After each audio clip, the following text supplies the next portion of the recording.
I was once a man. I know the evil men do. Do not bring your evil here to my swamp, I warn you. Beware the wrath of... Excuse me. Yes? Hi. Sorry, I know I'm the world's biggest pain in the ass, but this isn't a swamp. It's a parking lot. It used to be a swamp. It was drained. So not DC. Shut up! Sorry. It was drained, paved over, and the parking lot installed. So do not bring our evil into this parking lot? Yes. Okay, people, let's get those pintos out of here. Oh my god, is that a gremlin? Enjoy the show.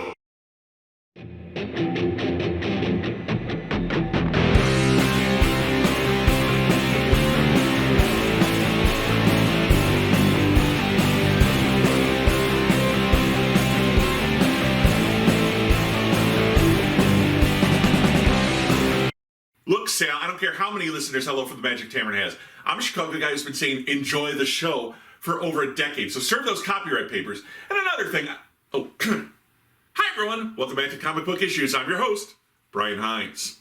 So, everyone likes to root for the underdog, and given problems like climate change, the loss of critical biomes, and the extinction of numerous species, is there a bigger underdog than Mother Earth?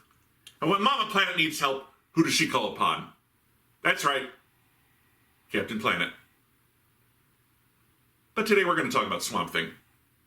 Created by Len Wein and Bernie Wrightson, the Swamp Thing appeared in House of Secrets number 92 in 1971. Scientist Alec Holland seeks revenge for the death of his wife after strange chemicals resurrect him in the swamps of Louisiana as the Swamp Thing. The series didn't last that long, although the book has been brought back multiple times. Most famously in the 1980s, where, after the departure of writer Martin Pascoe, the title was given over to a young, angry British man with a beard named Alan Moore. Alan took the creature to new depths. Alec Holland was dead. The Swamp Thing merely inhabited his body and took on some of his memories.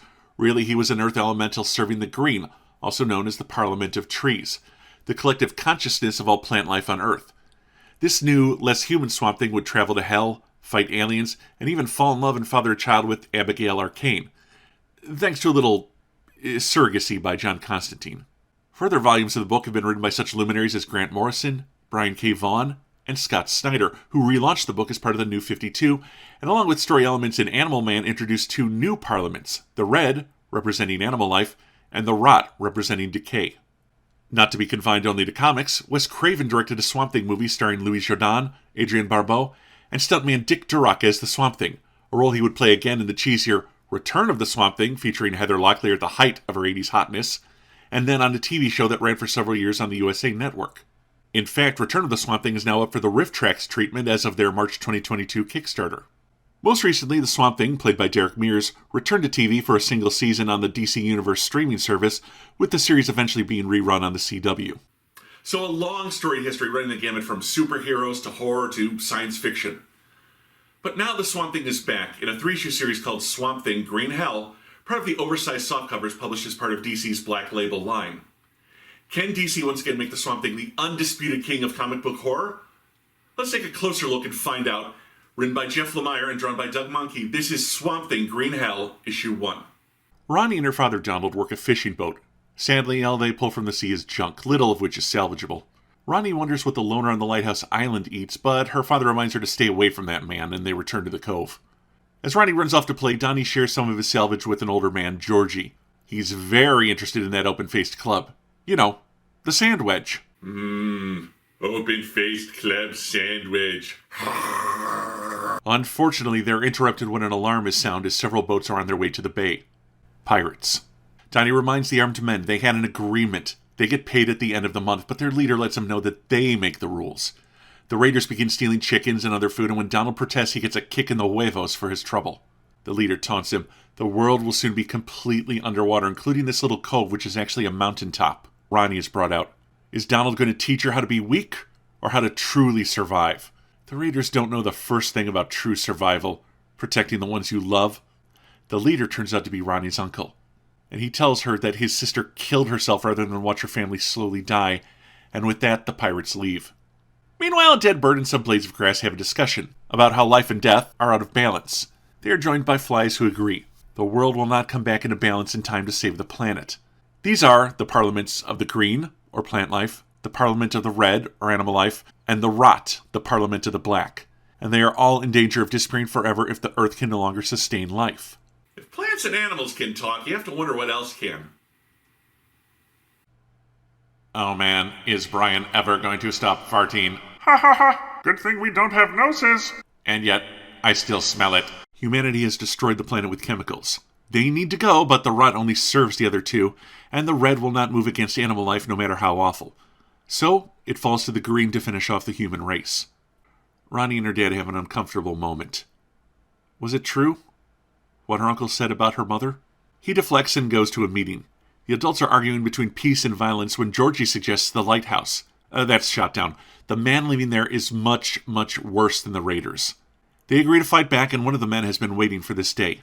On an oil derrick, Ronnie's uncle is reflecting. Yes, the human race is doomed. What's the point of any of this? Before he has a chance to come to an answer, the derrick is attacked by a boarding party from the mountaintop. They begin killing everyone.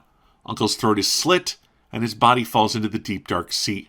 However, the green claims this form, and sea kelp swallows him as the slaughter above continues. Before anyone can understand what's happening, a gigantic swamp thing emerges and begins killing everyone. Ronnie awakes from a bad dream. She finds her dad standing watch with a knife when the alarm starts to go off. Doomsday bell. Darn shame. Seems like we just sounded it yesterday. Used to be a good planet. Also, this is my second live-action Simpsons reference in this review. Darn shame. Used to be a real good comic book review show. Well, that's a lie. Donald asks her if she remembers their plan for if things ever go wrong here. She's to take a boat and head north to wait for him, then leave if he doesn't arrive in a day. He sends her off and finds Georgie. They are more than a little surprised to find no pirates, but the swamp thing. Donald saves Georgie from a tendril. Then a gun-toting mama blasts the swamp thing. It quickly kills her, and Donald fights the thing back while telling Georgie to run. Another group of villagers attacks it from behind. Viscous green fluid drains out of its body, and they think it dead only for a second swamp thing to rise behind them. It brutally slaughters its attackers. As everyone around her panics, Ronnie runs, seeing plants growing out of the corpses of her neighbors. Georgie finds her and they get on a boat, but they won't head north. There's only one person who can help them now, and he's at the lighthouse. The man who lives there is bad, but he knows things. As the pair find an older John Constantine. There is indeed always a lighthouse, always a man, always a city. Okay, I'm off the Simpson references, but I do think Bioshock's a bit of a stretch. John and Georgie go way back to Gotham, like decades ago. He always knew sooner or later someone would try and finish off the human race, but he figured it would be Apocalypse or some other alien race. The Parliaments are a bit of a surprise. He has Ronnie scatter some weeds in a stone circle and sets them aflame. He warns them, this person is not going to be very happy to see him. A new swamp thing grows from the flames, and he nearly throttles John. How dare he do this to him? John introduces them to Alec Holland, the original swamp thing, and they need him to save them from the green. So the world is flooded, on the verge of ecological collapse, and an unkillable monster is rampaging through what's left of the human race. And I suspect the good times can't last forever. But is this book a good time, or is it a green hell? Let's take a closer look at Swamp Thing Green Hell, issue number 1. Well, first off, Black Label's widescreen format is usually at its best when it's showing off the art, which is why so many A-list artists have been put on Black Label titles like Amanda Connor, Daniel Warren Johnson, and Cliff Chiang. So Doug Mankey certainly fits that bill. That said, I don't think the art here is particularly great.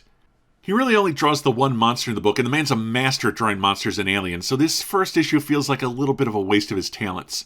Although he really does shine when he's taken us into the world of the Parliaments. That said, Mankey has always been a very static artist. He's not great at portraying motion in his images, and with so many action scenes, that's where the art falls a bit flat. Also, this is a horror book. Black Label is meant for mature readers. There's plenty of violence, but we rarely see it happening.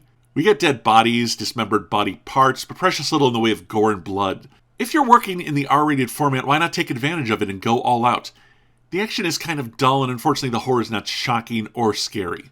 Also, on a practical level, Black Label books are square-bound, and that means that there's a nice little crevice in the middle of the book where the pages come together, and that always takes me right out of a cool double-page spread. And as for the story, it's Waterworld meets The Thing. Therefore, there are no big aha moments or gasps of realization, because most of these elements are from an end-of-the-world scenario that I've seen before. So we've got a lot of concepts that should be cool. Flooded planet, humanity surviving on only the highest altitudes, shape-shifting monster that cannot be killed. But they're presented in ways that aren't new or exciting, they're old and familiar, and that's not cool, it's tired. Finally, this is a 3-issue story, and we only get the recognizable name protagonists at the very end. Now, from a writing standpoint, I understand why, but from a reader's point of view, it kept me from getting invested in the story much sooner than I wanted to. As a reader, you get there, and then you need to wait at least 4 weeks before getting to see them in action and see where the story goes from there. That's the problem with serialized content. Yes, you've got a good cliffhanger, but you have to wait a long time for payoff. No matter how good or clever a story, you really have to sell it to the reader in that first issue, and I don't think they did it here. So the story is not great.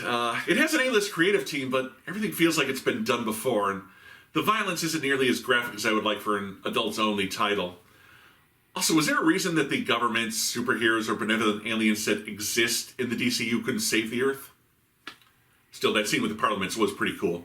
I give Swamp Thing Green Hell #1 2 out of 5 stars. Thank you for joining me, my friends. I'll see you back here next time for more comic book issues. Until then, I'm your host, Brian Hines.